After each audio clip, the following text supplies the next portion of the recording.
안녕하세요. 말씀과 함께 기도. 오늘은 81일차입니다. 히브리서 4장부터 6장까지 말씀 가이드 시작하도록 하겠습니다. 이것은 말씀 가이드입니다. 설교가 아니고.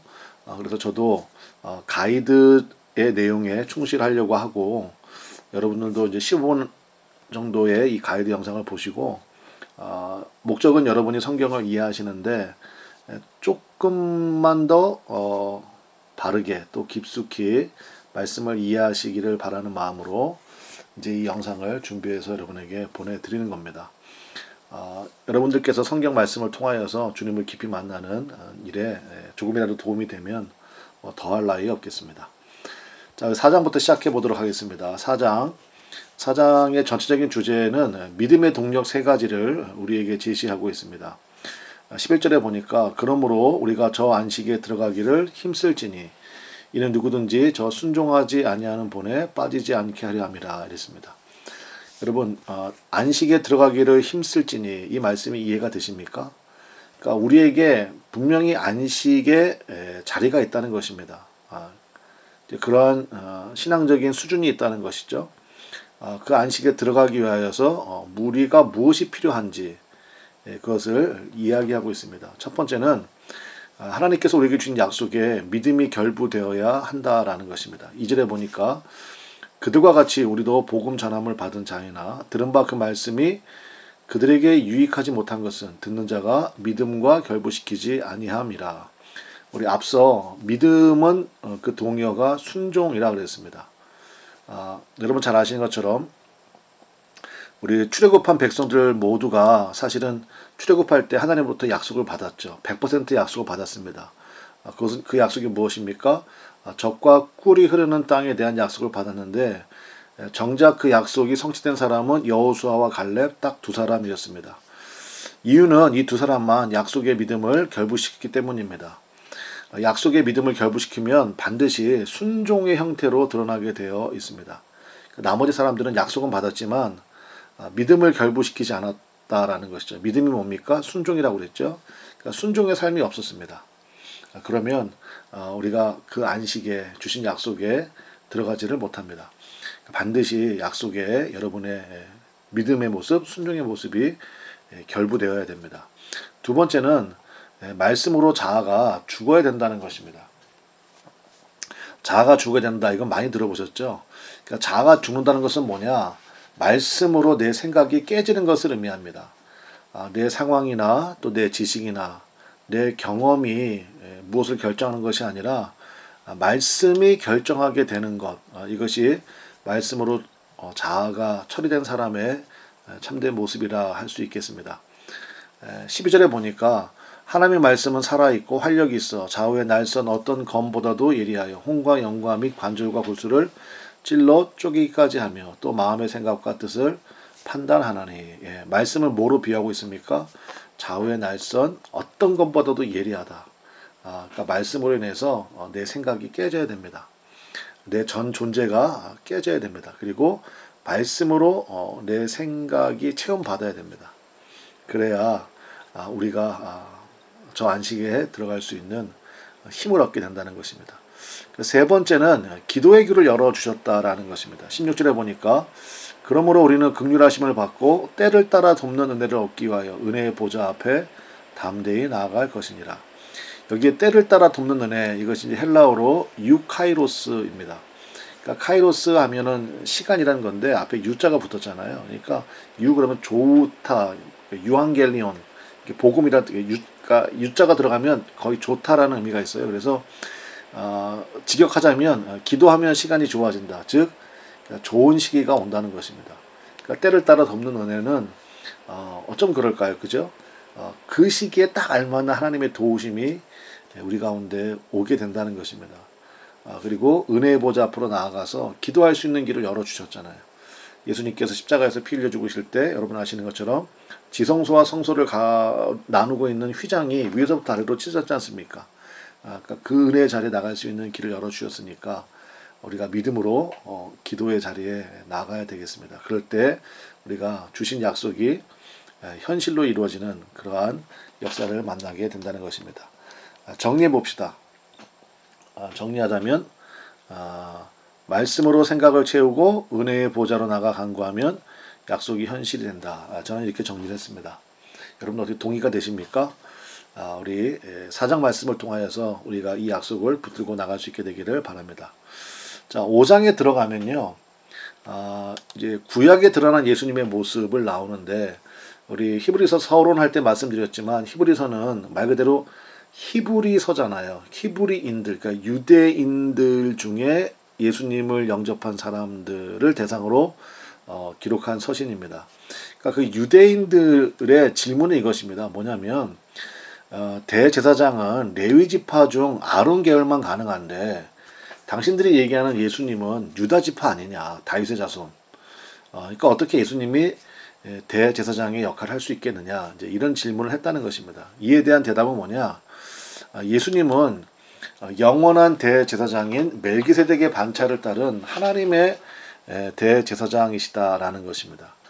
그래서 그 멜기세덱의 이야기는 창세기 14장에 나오죠. 그러니까 제사 제도가 생긴 것은 모세가 출애굽한 다음에 시내산에서 하나님의 율법을 받아서 그때부터 제사장 제도가 생긴 거 아닙니까? 그러니까 그거 생기기 훨씬 이전에 살레망 멜기세덱 이야기가 나오거든요. 그래서 떡과 포도주를 들고 나오는 그런 모습이 나옵니다. 창세기 14장 말씀을 보시면, 그러니까 떡과 포도주는 예수님을 상징하잖아요. 그렇죠? 또 아브라함을 축복했고요. 아브라함은 이제 11조를 멜기세덱에게 바치게 됩니다. 그래서 이제 우리 7장에도 나오고 8장에도 나오는데 뭐 두말할 필요가 뭐가 있겠느냐. 높은 사람이 낮은 사람을 축복하는 거 아니냐. 그러니까 아브라함보다 훨씬 위에 있는 분이다. 멜기세덱이. 이제 그 얘기를 하는 거죠. 그것이 바로 구약에 나타난 예수님의 모습이다라는 거고요. 예수님은 이 반차를 따른 하나님 나라의 대제사장이다. 이렇게 설명하고 있고, 그 다음에 시편 110편 1절부터 5절 말씀을 통해서 여호와께서 내 주께 말씀하시기를, 또 5절에 보면 주의 오른쪽에 계신 주께서, 그러니까 무슨 얘기입니까? 다윗의 시점에서는요, 두 하나님을 보고 있음 아닙니까? 그래서 이 하나님이 바로 예수님을 나타낸다. 이렇게 설명을 하고 있습니다. 그리고 두 번째로, 그럼 예수님이 이렇게 고난을 당하셨느냐? 고난을 통한 연단이 필요한 이유가 뭐냐? 7절에 보니까 그는 육체에 계실 때 자기를 죽음에서 능히 구원하실 이에게 심한 통곡과 눈물로 간구와 소원을 올렸고 그의 경건하심으로 말미암아 들으심을 얻었느니라. 여기서 올렸고, 간구와 소원을 올렸고라는 말이 헬라어로 프로세넨캉스 이렇게 부르는데 이게 뜻이 뭐냐면요. 그러니까 그냥 기도가 아니고요. 대제사장이 하나님 앞에 드리는 기도를 나타내는 표현입니다. 그러니까 여기서부터 그는 우리의 영원한 대제사장이 되신다. 중재자가 되신다. 라는 것을 다시 한번 증명하는 거고요. 그 다음에 경건하심이라는 말은 이제 다른 성경 버전에 보면 철저한 순종으로 번역을 하는 곳이 많습니다. 그러니까 그게 더 정확한 번역인 것 같아요. 그러니까 예수님도 우리의 중재자가 되셔야 되잖아요. 그러니까 우리를 대신하여서 대제사장적인 기도를 드리셨고, 그 다음에 우리의 본이 되시기 위하여서 고난을 통해서 철저한 순종으로 나가셨다라는 것입니다. 그래서 8절에 이 얘기를 다시 한번 하고 있습니다. 그가 아들이시면서도 받으신 고난으로 순종함을 배워서. 그러니까 우리도 마찬가지죠. 그래서 여러분, 허물과 죄로 괴로워하지 말고요. 우리의 영원한 대제사장 되신 예수님이 계시잖아요. 그 예수님께 덮어 씌우면 됩니다. 그러면 이제 대속이 이제 영어로 atonement라고 하는데 여기는 이제 분천하면 at one month거든요. 하나가 되는 곳, 이런 뜻이 있습니다. 그래서 하나 되게 하심이에요.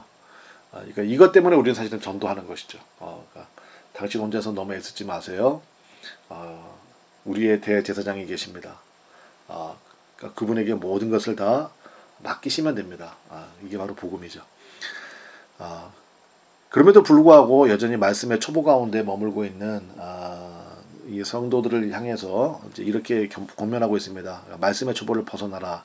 12절부터 13절인데 때가 오래되었으므로 너희가 마땅히 선생이 되었을 터인데 너희가 다시 하나님의 말씀의 초보에 대하여 누구에게서 가르침을 받아야 할 처지이니 단단한 음식은 못 먹고 젖이나 먹어야 할 자가 되어도다. 이는 젖을 먹는 자마다 어린아이니 의의 말씀을 경험하지 못한 자요. 그러니까 말씀의 초보라는 것은 이제 6장 1절 2절에 또 나옵니다만은 대략 네 가지 정도 얘기합니다. 죽은 행실로부터 회개, 하나님께 대한 믿음, 죽은 자의 부활, 영원한 심판. 이게 말씀의 초보라는 거예요. 그러니까 맨날 여기에만 머물러 있다는 것입니다. 거기에서 벗어나서 이제 장성한 자가 되어야 되지 않겠느냐. 단단한 음식 먹고, 그러니까 성장이 있어야 될 거 아니냐. 성숙한 신앙이 되어야 될 거 아니냐. 언제까지 젖먹이 신앙에 머물러 있겠느냐. 그래서 그럼 성장하는 사람의 특징이 뭐냐면 의의 말씀을 경험하는 것이라는 것입니다. 의의 말씀이 뭡니까? 그러니까 즉 바른 관계에서 나오는 다스리심과 그에 따른 순종의 삶을 얘기하는 것이죠. 그래서 이제 6장에 가면 이 내용이 나오니까 조금 더 6장에 가서 살펴보도록 하겠습니다. 그러니까 6장에 들어가시면 이제 뿌리가 깊은, 그러니까 성숙한 믿음의 모습이 나오는데요. 첫 번째는 초보에서 완전으로 나가라. 그러니까 앞서 5장의 내용과 이제 연결되는 거거든요.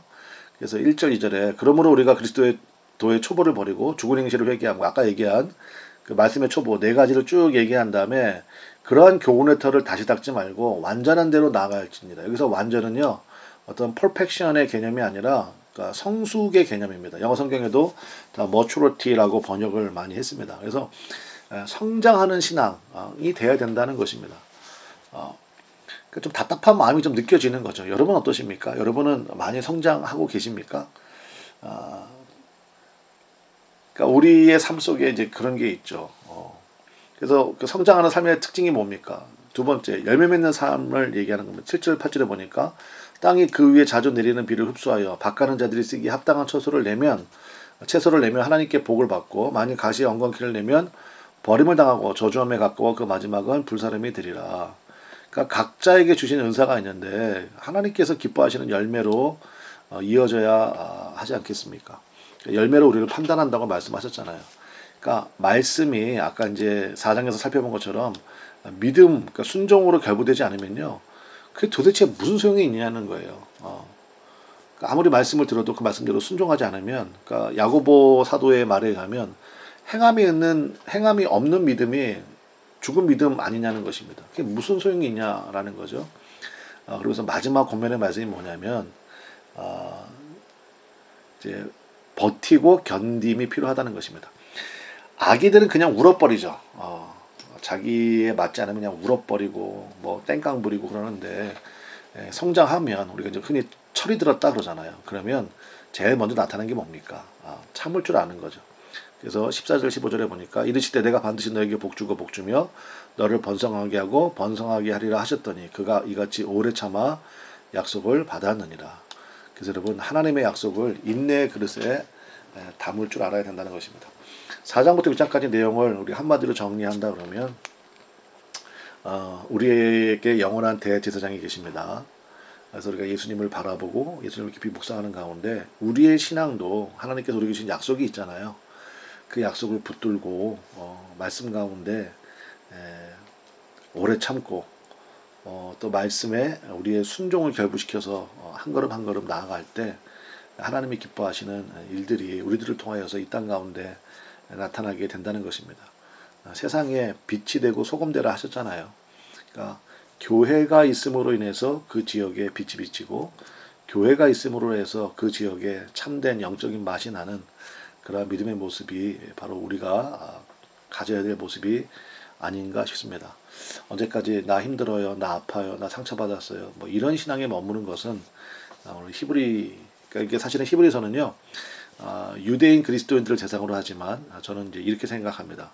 우리 중에 유대인은 없으니까 신앙생활을 오래 했지만 아직도 자기 중심적 신앙에서 벗어나지 못하는 사람들을 위한 말씀이 히브리서가 아닐까. 오늘은 여기까지 가이드 나누겠고요. 우리 내일 또 우리 이어서 7장부터 9장까지 말씀 나누도록 하겠습니다. 이제 여러분 말씀 붙들고 기도하는 은혜가 있으시기를 바랍니다. 감사합니다.